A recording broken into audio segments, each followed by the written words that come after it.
شروع اللہ کے پاک اور بابرکت نام سے جو بڑا مہربان نہایت رحم کرنے والا ہے۔ نصیب ٹی وی کے دیکھنے والے تمام دوستوں کو خوش آمدید۔ اگر دماغ تھکن کا شکار ہو اور کوئی چیز بھول جاتی ہو تو کیلے کا جوس پینا شروع کریں، آپ کا دماغ فریش رہے گا۔ انگور کھانے سے 1 گھنٹے میں بلغم ختم ہو جاتی ہے۔ اگر چکر آ رہے ہیں تو 4 پائی پر لیٹ کر 1 پاؤں زمین پر رکھیں، چکر آنا بند ہو جائیں گے۔ گلے میں خارش کا مسئلہ ہو تو کان میں کھجلی کرنے سے خارش رک جاتی ہے۔ اگر سونے میں مشکل پیش آ رہی ہو تو کسی گزرے ہوئے اچھے پل کو یاد کریں، فوراً آپ کو نیند آئے گی۔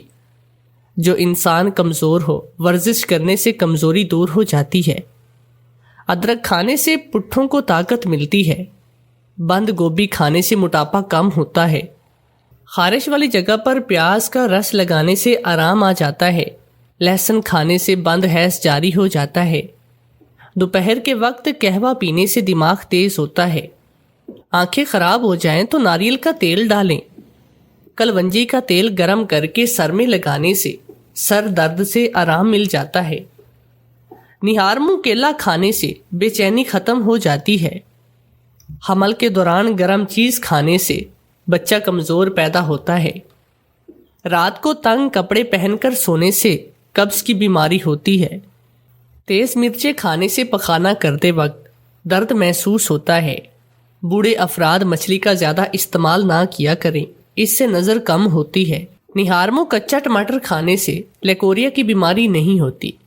انڈے کی زردی میں زیتون کا تیل ڈال کر چہرے پر لگانے سے لٹکی ہوئی جلد ٹائٹ ہو جاتی ہے۔ انڈے کی سفیدی جلی ہوئی جگہ پر لگانے سے چھالا نہیں پڑتا۔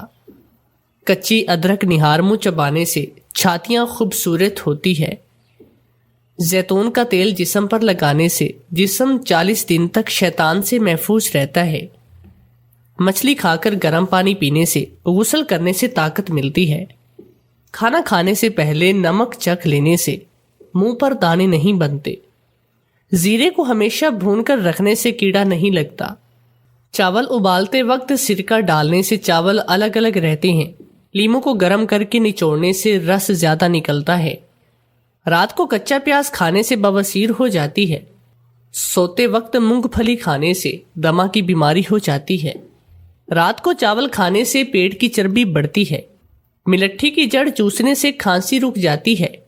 سبزیوں اور پھلوں سے علاج، فوری طبی امداد۔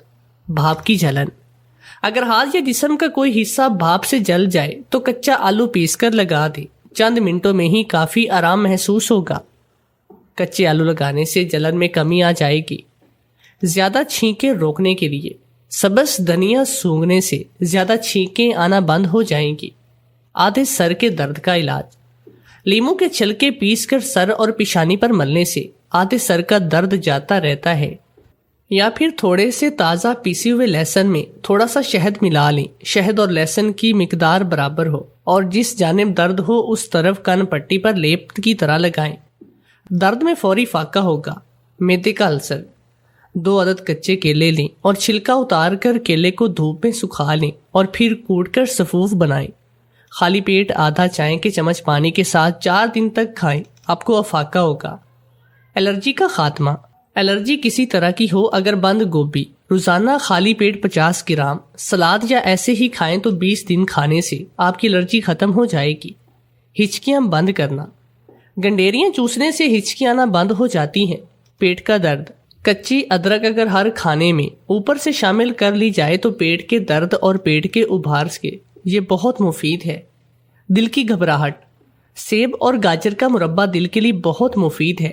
گاجر کا حلوہ بغیر گھی کے دل کے امراض کے لیے فائدہ مند ہے۔ آلو بخار اور لہسن دل کے امراض میں فائدہ دیتے ہیں۔ امرود کھانے سے دل کے امراض گھبراہٹ رفع ہو جاتی ہے۔ نہار منہ سیب دودھ کے ساتھ کھانے سے دل کے امراض میں افاقہ ہوتا ہے۔ بے خوابی، اگر نیند نہ آ رہی ہو تو 1 سرخ ٹماٹر لیں، اس کو کاٹ کر چینی چھڑک کر کھانے سے بے خوابی دور ہو جاتی ہے۔ اگر نیند نہ آنے کی شکایت ہو تو سونے سے پہلے پیاز کھائیں۔ سلاد یا کسی اور کھانے میں فروٹ چاٹ کھانے سے بھی نیند آنے کی شکایت دور ہو جاتی ہے۔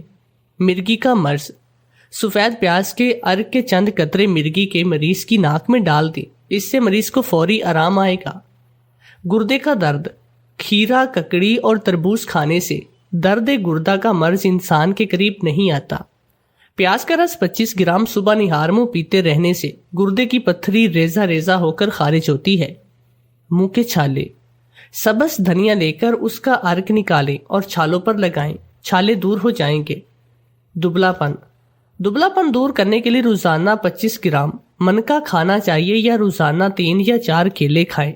کچی گاجریں کھانا یا گاجر کا جوس بھی جسم کو دبلا کرتا ہے۔ انجیر دودھ کے ساتھ کھانے سے اور کھجور کھانے سے بھی جسم دبلا ہو جاتا ہے۔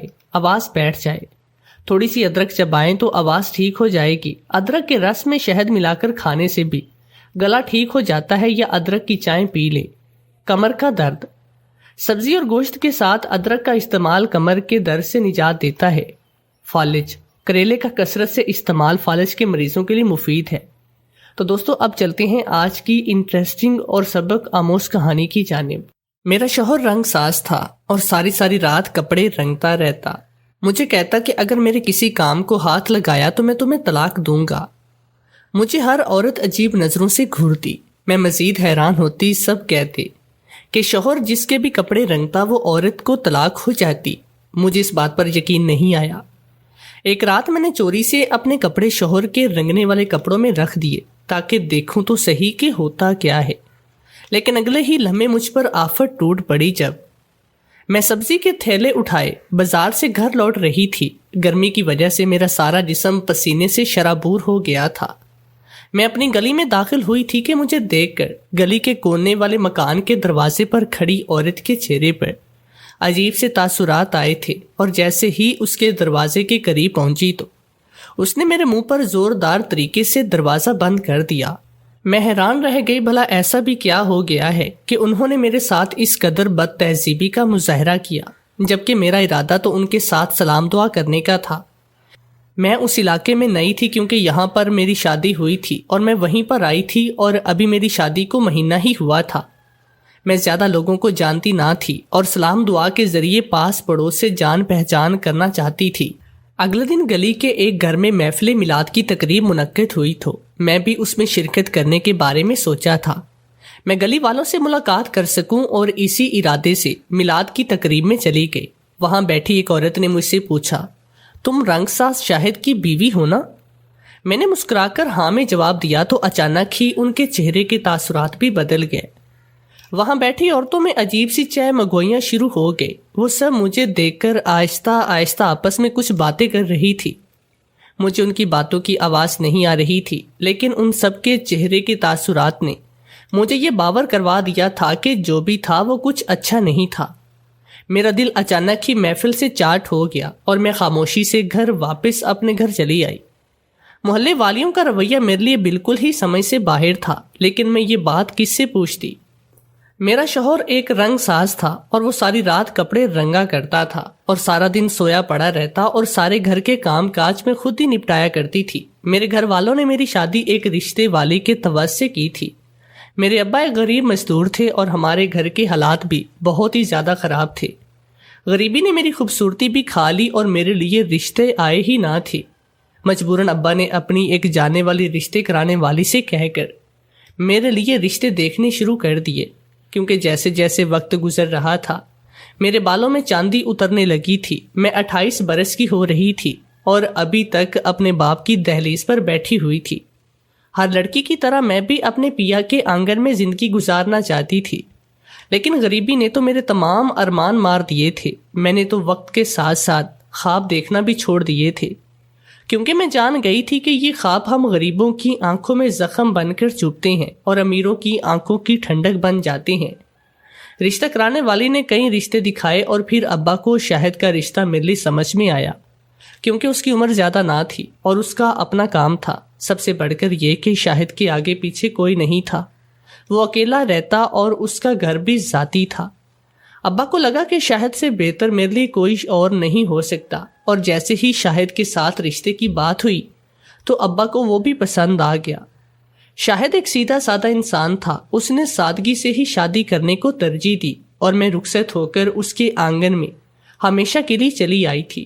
شادی کی پہلی رات ہی شاہد نے مجھے کہہ دیا، وہ ساری رات رنگ سازی کا کام کرتا ہے، اس لیے مجھے اس بات کو سمجھنا ہوگا۔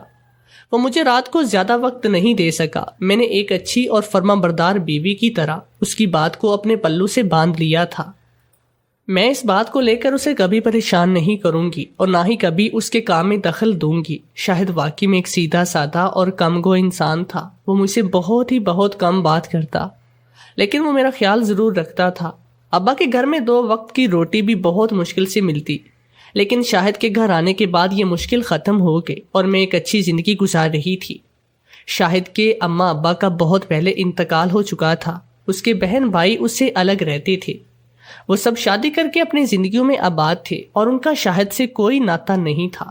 میں اپنی محبت اور خدمت سے شاہد کا دل جیتنا چاہتی تھی، اس لیے میں نے گھر کی تمام ذمہ داری اپنے کندھوں پر اٹھا لی۔ شاہد رات بھر رنگ سازی کا کام کرتا اور صبح ہی صبح سو جاتا۔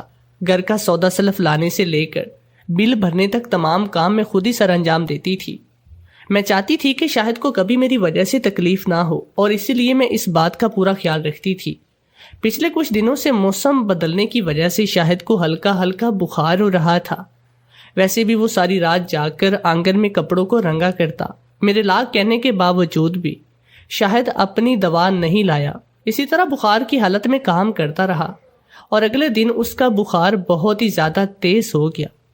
اپنے شوہر کو بیمار دیکھ کر مجھے تکلیف کا احساس ہونے لگا، اس لیے جب وہ رات کو رنگ سازی کرنے کے لیے آنگن میں جانے لگا تو میں نے اس سے کہا میں بھی اس کی مدد کروا دیتی ہوں تاکہ جلد سے جلد کام ختم ہو اور وہ آرام کر سکے۔ لیکن اس وقت میری حیرت کی انتہا نہ رہی جب میری بات سن کر شاہد غصے میں آ گیا اور کہنے لگا کہ اگر تم نے میرے کسی بھی کام کی چیز کو ہاتھ لگایا تو میں تمہیں طلاق دے دوں گا۔ شاہد کے منہ سے طلاق کا لفظ سن کر میرے قدموں تلے سے زمین نکل گئی۔ میں سوچ بھی نہیں سکتی تھی کہ وہ مجھ سے اس طرح کے لفظوں میں بھی بات کر سکتے ہیں۔ میں تو بس شاہد کی مدد کرنا چاہتی تھی، لیکن نہ جانے انہوں نے میری مدد کا کیا مطلب نکال لیا جو مجھ سے اتنی بڑی بات کہہ دی۔ میں بنا کچھ کہے کمرے میں لوٹ آئی اور بستر پر لیٹ کر اپنے آنسو بہانے لگی۔ میرے لیے لفظ طلاق کسی گالی سے کم نہ تھا۔ شاہد اتنی چھوٹی سی بات پر مجھے طلاق دینے کی بات کر رہے تھے۔ اس بات نے مجھے پوری طرح سے ڈرا دیا تھا۔ ایسا لگتا تھا جیسے میرے مستقبل میں اندھیرے کے سوا اور کچھ نہیں۔ اگر اتنی چھوٹی سی بات پر وہ مجھے چھوڑنے کی دھمکی دے رہے تھے تو اگر کل کو مجھ سے کوئی بڑی غلطی ہو جاتی تو وہ بنا لمحہ لگائے مجھے سچ میں ہی طلاق دے سکتے تھے۔ میرے اندر کچھ ٹوٹ سا گیا تھا۔ ہر عورت کے لیے اس کا شوہر، اس کا گھر ایک خاص حیثیت رکھتے ہیں، لیکن اس وقت مجھے لگ رہا تھا جیسے یہ سب کچھ بے مول ہو گیا ہو۔ میں ساری رات تکیے پر لیٹی آنسو بہاتی رہی۔ شاہد اتنی بخار کی حالت میں بھی اپنے کام میں مگن تھا اور انہیں اس بات کی ذرا بھی پرواہ نہیں تھی کہ ان کے لفظوں نے مجھے توڑ کر رکھ دیا ہے۔ اگلے دن جب میں دوبارہ سودا لینے کے لیے بازار گئی تو واپسی پر مجھے کچھ عورتیں دیکھ کر آپس میں دھیمی آوازوں میں باتیں کرنے لگی۔ میرے کانوں میں شاہد کے نام کی آواز پڑ گئی۔ بہت دنوں سے یہ سب کچھ ہو رہا تھا، لیکن میں نے کبھی اس بات پر اتنا غور نہیں کیا۔ اب جب اس عورت کے منہ سے میں نے شاہد کا نام سنا تو میرے دل میں عجیب سا کھٹکا ہوا۔ آخر ایسی کون سی بات تھی جس کی وجہ سے عورتیں شاہد کے بارے میں دھیمی آواز میں باتیں کرتی تھی اور مجھے بھی عجیب نظروں سے دیکھتی تھی؟ مجھ سے رہا نہیں گیا تو میں نے ایک عورت کے پاس جا کر پوچھ دیا، مجھے بھی بتا دو آخر میرے چہرے پر ایسی کون سی خرابی ہے جو مجھے دیکھتے ہی تمہارے چہرے پر اتنے برے آثار نمایاں ہو جاتے ہیں؟ پہلے تو وہ عورت ہڑبڑا گئی، لیکن پھر کہنے لگی، خرابی تم میں نہیں تمہارے چہرے میں ہے، بلکہ مسئلہ تو تمہارے شوہر کے ساتھ ہے۔ میں نے حیرت سے پوچھا کہ شاہد نے تم لوگوں کا کیا بگاڑا جو تم لوگ ہر وقت اس کا نام لے کر باتیں کرتی ہو؟ شاہد کا میرے ساتھ برا رویہ ایک طرف تھا، لیکن دوسرے لوگ اس کے بارے میں بھی جس طرح چپکے باتیں کرتے وہ مجھ سے برداشت نہیں ہوتی۔ اس عورت نے مجھے جو بات بتائی وہ سن کر میرے رونگٹے کھڑے ہو گئے۔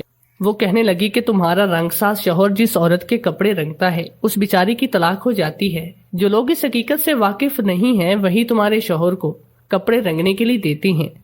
سارا محلہ جانتا ہے کہ تمہارے شوہر کا ہاتھ منحوس ہے اور جس عورت کی چنری پہ لگتا ہے اس کی چنری ہمیشہ کے لیے بے رنگ ہو جاتی ہے۔ میں نے اس عورت سے غصے میں کہا، یہ کیا فضول بات کرتی ہو؟ یہ کیسے ممکن ہے کہ میرا شوہر کسی کے کپڑے رنگے اور اس عورت کی طلاق ہو جائے؟ میرے شوہر کے کام کا کسی طلاق سے واسطہ کیا ہو سکتا ہے؟ وہ عورت کہنے لگی، کئی قصے ہم نے سن رکھے ہیں اور کچھ کی سچائی تو معلوم بھی نہیں۔ سچ میں عورتوں کی طلاق ہو گئی ہے، وہ تو اپنی بات پوری کر کے اپنے راستے پر چل پڑی، لیکن مجھے بیچ بھنور میں ہی چھوڑ گئی۔ میرے لیے یہ بات بہت انوکھی تھی اور حیران کر دینے والی تھی کہ میرے شوہر کے کپڑے رنگنے سے کسی کی طلاق بھی ہو سکتی ہے۔ میں خاموشی سے گھر واپس لوٹ آئی۔ اگر عام حالات ہوتے تو میں شاہد سے ضرور اس بارے میں سوال کرتی، لیکن رات والے واقعے کے بعد میں نے شاہد کی طرف سے خاموشی اختیار کر لی۔ میرے دل میں بہت سارے سوالات جنم لے چکے تھے، لیکن ان کا جواب مجھے شاہد سے ملنے والا نہیں تھا۔ شاہد نے طلاق کی بات کر کے ہم دونوں کے درمیان ایک ایسی دیوار حائل کی کہ میں اب ان سے بات کرتے ہوئے بھی ڈرنے لگی تھی۔ میرے ماں باپ نے پہلے ہی بہت مشکل سے شاہد کے ساتھ میری شادی کی، اور میں نہیں چاہتی تھی کہ کسی بھی وجہ سے میرا گھر خراب ہو، لیکن پاس پڑوس والوں کا رویہ اور لوگوں کی اڑتی ہوئی سوالیہ نظریں مجھے پریشان کر رہی تھی۔ یہ بات میرے لیے کسی عجوبے سے کم نہ تھی کہ میرے شوہر کے کپڑے رنگ میں کسی کو بھی طلاق ہو سکتی ہے۔ میں اس بات کی تہ تک پہنچنا چاہتی تھی اور میں اس کا ایک حل نکال لیا۔ شاہد سارا دن سوتا اور جتنے بھی کپڑے رنگنے کے دروازے پر آتے وہ سب میں لے کر صحن میں ایک کونے پر رکھتی چلی جاتی۔ میں نے بڑی ہی ہوشیاری سے رنگنے کے لیے آئے ہوئے کپڑوں میں اپنا دوپٹہ بھی شامل کر دیا تھا۔ شاہد کے پاس 2 دوپٹے ہی رنگنے کے لیے آئے تھے، اس لیے میں نے اپنا ایک سرخ رنگ کا دوپٹہ ان تمام دوپٹوں کے درمیان رکھ دیا تھا۔ مجھے 1% بھی اس بات پر یقین نہیں تھا کہ میرے ساتھ کچھ بھی برا ہو سکتا ہے یا میرا شوہر میرا دوپٹہ رنگے گا تو ہماری طلاق ہو جائے گی۔ میں نے تمام دوپٹوں کو صحن میں ایک کونے پر جمع کر دیا اور واپس کمرے میں چلی آئی۔ شدید بخار کے باوجود بھی شاہد نے کام کرنا نہیں چھوڑا، اور ابھی بھی رات ہوتے ہی شاہد نے ایک موٹا سا کوٹ پہنا اور ہاتھوں میں دستانے چڑھا کر رنگائی کے لیے کمرے سے نکل گیا۔ لیکن اس لمحے میری جان نکل گئی جب شاہد تھوڑی ہی دیر میں لوٹ کر میرے کمرے میں آیا اور میرا دوپٹہ میرے منہ پر مار دیا۔ وہ غصے میں کہہ رہا تھا کہ تم نے اپنا دوپٹہ میرے کام کے کپڑوں میں کیوں ملایا؟ وہ اس قدر شدید غصے میں آ گیا کہ اگلے ہی پل اس نے مجھے طلاق دے دی۔ میں نے تیزی سے آگے بڑھ کر اس کے منہ پر ہاتھ رکھ دیا۔ عورتوں کی کہی بات سچ ثابت ہونے جا رہی تھی، اور واقعی میں مجھے طلاق ہو جاتی اگر میں شاہد کے منہ پر ہاتھ رکھ کر اسے نہ روکتی۔ میں بری طرح رو رہی تھی اور شاید میرے سامنے کسی غضبناک شیر کی مانند کھڑا تھا۔ میں نے روتے ہوئے شاہد کو ہر بات سچ سچ بتا دی کہ کس طرح عورتیں مجھے دیکھ کر منہ بناتی ہیں اور مجھ سے بات کرنا تک گوارا نہیں کرتی۔ میں صرف سچ جاننا چاہتی تھی اور اس لیے میں نے یہ قدم اٹھایا تھا، لیکن نہ جانے شاہد کو کیسے علم ہو گیا کہ وہ دوپٹہ کسی اور عورت کا نہیں بلکہ میرا ہے، جبکہ میں نے تو ایک سادہ سرخ رنگ کا دوپٹہ رکھا تھا۔ میں شاہد کے قدموں میں بیٹھی رو رہی تھی اور ان سے درخواست کر رہی تھی کہ وہ مجھے چھوڑنے کی بات نہ کرے۔ شاہد غصے میں کہنے لگے کہ اگر تمہیں سچ جاننے کا اتنا ہی شوق ہے تو میں تمہیں سب سچ بتا دیتا ہوں، لیکن آج کے بعد تم کبھی میرے کام میں دخل نہ کرو گی۔ اس کے بعد جو کچھ شاہد نے بتایا وہ سن کر میرے رونگٹے کھڑے ہو گئے۔ شاہد نے جب سے ہوش سنبھالا تھا اس نے اپنی ماں کو لوگوں کے مظالم برداشت کرتے دیکھا تھا۔ اس کے ددیال والے بھی بہت ظالم تھے، خاص کر اس کی پھپھو تو اس کی ماں کو خوش نہیں دیکھ سکتی تھی۔ جب کبھی شاہد کی ماں خوش ہوتی اس کی پھپھو کچھ نہ کچھ ایسا ضرور کرتی کہ شاہد کا باپ اسے مارے بغیر نہ رہتا۔ گھر کا ماحول بہت ہی زیادہ تناؤ کا شکار ہو چکا تھا۔ شاہد کے باپ چھوٹی چھوٹی بات پر اپنی بیوی کو مارنے کے عادی ہو چکے تھے، اور جو کسر رہ جاتی وہ شاہد کی دادی اور پھپھو مل کر پورا کرتی۔ دراصل شاہد کی پھپھو شاہد کے باپ کی شادی اپنی نند سے کروانا چاہتی تھی، لیکن اس کے ابا نے اپنی مرضی سے شادی کر لی۔ شاہد کی پھپھو شادی کے شروع میں ہی یہ رشتہ ختم کروانا چاہتے تھے، لیکن پھر شاہد دنیا میں آ گیا تو ان کا یہ ارمان ہی رہ گیا۔ لیکن اپنی بھوج کے خلاف ان کے دل میں نفرت کم نہ ہوئی، اور وہ کسی نہ کسی طرح کی زندگی میں زہر گھولتی رہی۔ اس زہر نے شاہد کا سارا بچپن ختم کر دیا، اور وہ وقت اپنے ماں باپ کو جگڑتے ہوئے دیکھنے لگا۔ دن ایسے ہی گزر رہے تھے کہ جب ایک دن شاہد کی پھپھو نے اس کی ماں پر بدکاری کا الزام لگا دیا۔ انہوں نے شاہد کی ماں کا ایک جوڑا لے جا کر اپنے کسی جاننے والے مرد کو دے دیا اور اسی کے ذریعے شاہد کی ماں کو بدکار ثابت کر دیا۔ شاہد کی ماں نے لاکھ صفائیاں دینے کی کوشش کی، لیکن وہ خود کو پاکیزہ ثابت نہیں کر سکی، اور شاہد کے باپ نے اسے طلاق دے کر گھر سے نکال دیا، اور شاہد بھی اپنی ماں کے ساتھ در در کی ٹھوکریں کھانے پر مجبور ہوا۔ شاہد کی ماں نے بہت ہی مشکل سے زندگی کی گاڑی کو گھسیٹنا شروع کر دیا۔ وہ شاہد کو ساتھ لے کر لوگوں کے گھروں میں جھاڑو برتن کرنے چلی جاتی تھی، اور سارا دن دوسروں کی گندگی صاف کر کے اپنا اور شاہد کا پیٹ پالتی۔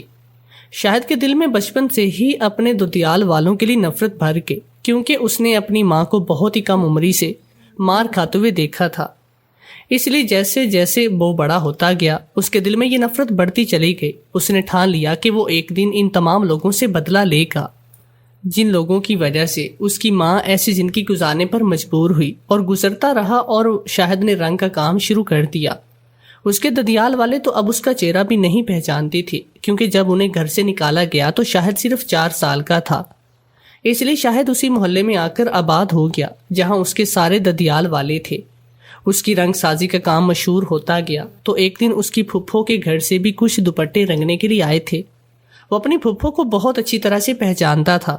انہیں دیکھنے کے بعد بدلے کی آگ نے اس کے دل میں دوبارہ سے ایک الو دہکا دیا تھا، اور جب اسے پتا چلا کہ یہ دوپٹے اس کی پھپھو کی شادی شدہ بیٹی کی ہیں تو اس نے جان بوجھ کر ایک دوپٹے کے کنارے پر ایک علیحدہ رنگ کا نشان لگا دیا اور اس کے شوہر کا نمبر نکال کر اسے فون کیا اور اسے کہا کہ تمہاری بیوی کسی غیر مردوں سے ملتی ہے، تمہاری بیوی اپنے دوپٹے کے ایک کونے پر ایک نشان لگا کر ملاقات کے لیے آتی ہے جس سے مرد تمہاری بیوی کو پہچان لیتے ہیں۔ اس نے مجھے بھی ملنے کے لیے بلایا اور مجھ سے کافی پیسے وصول کیے، اور اب جب میں نے اسے دوبارہ ملنا چاہا تو اس نے صاف انکار کر دیا۔ میں نے اسے کہا کہ میں تمہارے شوہر کو سب کچھ بتاؤں گا، تو اس نے اپنا وہ دوپٹہ ہی رنگنے کے لیے دے دیا تاکہ کوئی ثبوت باقی نہ بچے۔ میں نے ایک انجان نمبر سے فون ملایا، اس کے شوہر سے بات کرنے کے بعد اپنا فون بند کر کے رکھ دیا۔ میں نہیں جانتا تھا کہ میری اس حرکت کا نتیجہ کیا نکلے گا، لیکن اس وقت میرے دل کو بہت ہی سکون محسوس ہوا۔ میری ماں کے ساتھ جس قدر زیادتیاں کی گئی تھی میں ان سب کا ازالہ چاہتا تھا۔ میری ماں کو مار کر 2 سال ہو چکے تھے، لیکن میرے دل میں اب بھی ان کی یادیں زندہ تھی۔ میری پھپھو کی بیٹی کا شوہر اگلے ہی کچھ گھنٹوں میں میرے دروازے پر آ گیا اور کہنے لگا وہ اپنی بیوی کا دوپٹہ لینے آیا ہے۔ میں نے کہا کہ وہ ابھی میں رنگ نہیں سکا، تو وہ کہنے لگا کوئی بات نہیں، ایسے ہی مجھے دکھا دو، مجھے کچھ دیکھنا ہے۔ میں نے اس کے ہاتھ میں پکڑا دیا تو اس نے اس دوپٹے کو بہت اچھی طرح سے دیکھا اور عجیب سا نشان نظر آیا۔ اس کے بعد وہ خاموشی سے چلا گیا، لیکن مجھے خبر ملی کہ اگلے ہی دن پھپھو کی بیٹی کو طلاق ہو گئی۔ میں نہیں جانتا تھا کہ یہ بات اتنی آگے بڑھ جائے گی، لیکن مجھے اس بات پر کوئی پچھتاوا نہیں تھا۔ جو کچھ انہوں نے میرے ساتھ کیا تھا انہیں اس کا بدلہ تو جانا ہی تھا۔ میری ماں کی بربادی کے بدلے ان کی بیٹی برباد ہو گئی۔ کچھ دن ایسے ہی گزر گئے اور پھر اس کے بعد ایک دن میری تائی کی بہو کا دوپٹہ رنگنے کے لیے آیا، اور میں نے اس کے ساتھ بھی بالکل ویسا ہی کیا۔ اس بار بھی نتیجہ کچھ مختلف نہ تھا۔ میرے تایا کا بیٹا میرے دروازے پر آیا اور اپنی بیوی کا دوپٹہ ایسے ہی لے کر چلا گیا۔ اس کے بعد کچھ دنوں میں ان کی بھی طلاق ہو گئی۔ بات پھیلتی چلی گئی اور باتوں باتوں میں میری رنگ سازی کا ذکر بھی آ گیا۔ لوگوں نے بڑھ چڑھ کر اس قصے کو پیش کیا اور ایک دوسرے کو سنایا، جس کی وجہ سے میرا کام بھی بدنام ہو گیا۔ میری وجہ سے صرف 2 ہی عورتوں کی طلاق ہوئی تھی، لیکن عورتوں نے خود ہی یہ بات مشہور کی کہ جو عورت مجھ سے دوپٹہ رنگواتی ہے اس کی طلاق ہو جاتی ہے۔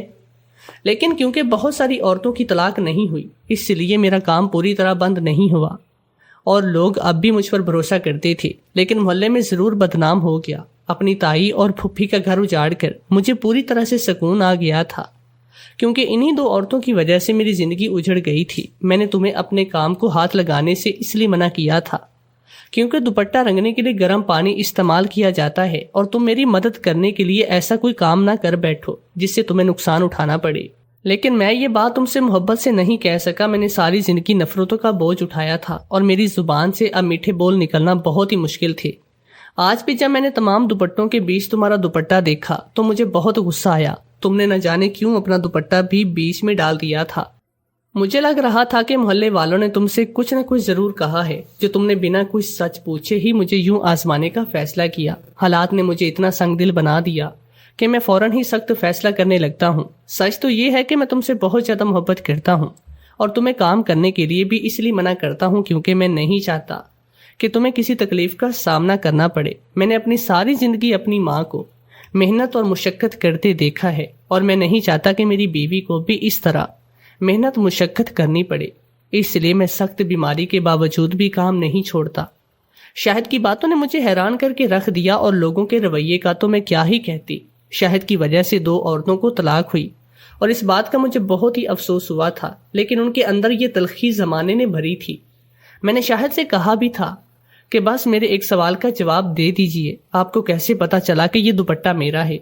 میری بات سن کر شاہد کے چہرے پر ایک اداس مسکراہٹ آئی. وہ کہنے لگا یہ دوپٹہ دراصل میری ماں کا ہے جو میں نے شادی کے جوڑوں میں تمہیں دیا تھا، کیونکہ میں اپنی ماں کے جوڑوں کو ہمیشہ اپنے ارد گرد دیکھنا چاہتا تھا تاکہ مجھے ان کی کبھی یاد نہ آئے اور وہ ہمیشہ مجھے اپنے آس پاس محسوس ہوں. شاید تمہیں اس بات کا اندازہ نہیں تھا اور تم نے اس لیے یہ دوپٹہ رکھ دیا. اس دوپٹے کو تو میں ہزاروں دوپٹوں کے درمیان بھی پہچان سکتا ہوں. شاہد کی بات سن کر میرے چہرے پر بھی ایک اداس مسکراہٹ آئی تھی. یقیناً انہوں نے اپنی زندگی میں بہت سے دکھ دیکھے تھے، اس لیے وہ اتنے زیادہ تلخ ہوئے تھے. میں نے محبت سے ان کا ہاتھ تھاما اور انہیں یقین دلایا کہ آج کے بعد انہیں کبھی اپنی زندگی میں محبتوں کی کمی محسوس نہ ہوگی، اور ان سے وعدہ کیا کہ وہ آئندہ طلاق جیسا لفظ کبھی اپنی زبان پر نہیں لائیں گے. شاہد نے مجھ سے وعدہ کر لیا تھا کبھی کبھی کچھ لوگوں کے رویے کسی بچے یا انسان کی پوری زندگی پر اس قدر حاوی ہوتے ہیں کہ وہ ساری زندگی بدلے کی آگ میں جلتا رہتا ہے. شاہد کے ساتھ بھی کچھ ایسا ہی ہوا تھا. اس نے اپنا انتقام لے لیا تھا اور اب اسے کسی سے کوئی غرض نہ تھی. لیکن لوگوں نے طلاق کی خبر کو اس قدر بڑھ چڑھ کر پھیلا دیا تھا کہ سننے میں ایسا لگتا جیسے ہر عورت طلاق ہوئی ہو. لیکن لوگوں نے طلاق کی خبر کو اس قدر بڑھ چڑھ کر پھیلایا تھا کہ سننے میں ایسا لگتا ہو جیسے ہر عورت کی طلاق ہوئی ہو. ہمارے معاشرے میں یہ رواج بہت ہی زیادہ عام ہے کہ ہم بری خبروں کو بہت جلد اور بہت زیادہ پھیلاتے ہیں، جبکہ اچھی باتوں کو کہیں دفنا دیتے ہیں. اگر کسی کے ساتھ کچھ برا ہو جائے تو اس کا تذکرہ ہر زبان پر ہوتا ہے، لیکن اگر کوئی انسان اچھا کام کرے تو اس حوالے سے کوئی بات نہیں ہوتی. ہمارے گھروں سے لے کر سوشل میڈیا تک صرف اور صرف برائی کو ہی پروموٹ کیا جاتا ہے. ہمیں برائی کو چھوڑ کر اچھائی بڑھانے کی ضرورت ہے. پیارے دوستو، یہ تھی آج کی ہماری کہانی. امید ہے کہ آپ کو آج کی کہانی بہت پسند آئی ہوگی. کہانی پسند آئی ہے تو اس ویڈیو کو لائک کریں اور ہمارے چینل نصیب ٹی وی کو سبسکرائب کر لیں.